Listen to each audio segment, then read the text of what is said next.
ये बुजुर्ग बैठे, इन्होंने देखा होगा आज तक का इतिहास, कभी प्रधानमंत्री इतनी अच्छी भाषा पे नहीं आया था कभी भी।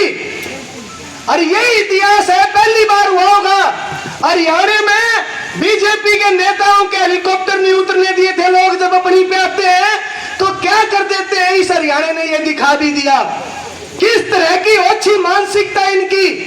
और ये पहले सारे कहते कि मोदी रोएगा और वाह बनी, तो ये जिस तरह का जुमलेबाजी पे सत्ता में आने से इन्होंने पहले कहा बेटी बचाओ बेटी पढ़ाओ, आज बेटियों की क्या दुर्गति सबको पता।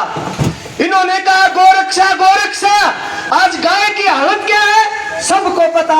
इन्होंने कहा किसान की आमदनी 2022 में दोगुनी करेंगे, और वो किसान 13 महीने बॉर्डर पे आंदोलन में बैठने को मजबूर किया इन्होंने कहा मजदूर की हालत सुधारेंगे।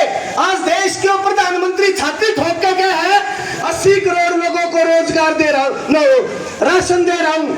ये कोई घड़ा फकरकरण की बात नहीं है, ये सच्चाई पता लग रही है कि इन्होंने कौन सा विकास का रास्ता अपनाया है। कह रहे हैं 47 तक देश को विकसित राष्ट्र बनाएंगे, 47 की गारंटी नहीं चाहिए, आज की गारंटी चाहिए। इसलिए मैं तो बड़े बुजुर्गों से, नौजवान साथियों से अपील करना चाहता हूँ, इस लड़ाई में एडी चोटी का जोर लगाना पड़ेगा।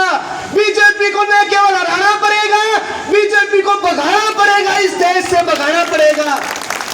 मैं ये इसलिए कह रहा हूं भगाने की, अरे तो ये पक्के गए इनकी बार को किसी गलत फहमी होने, इस गलत फहमी ने काट लियो।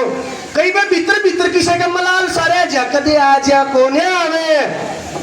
बीजेपी के पास निश्चित तौर पे सबसे ज्यादा पैसा है, बीजेपी के पास निश्चित तौर पे सारे मीडिया है, सब कुछ है, लेकिन इस देश की जनता इस चुनाव को लड़ रही है और देश की जनता को किसी मीडिया की जरूरत नहीं है, वो खुद मीडिया है, इसलिए ये हारेंगे निश्चित तौर पे। अब मैं ये कहना चाहता हूं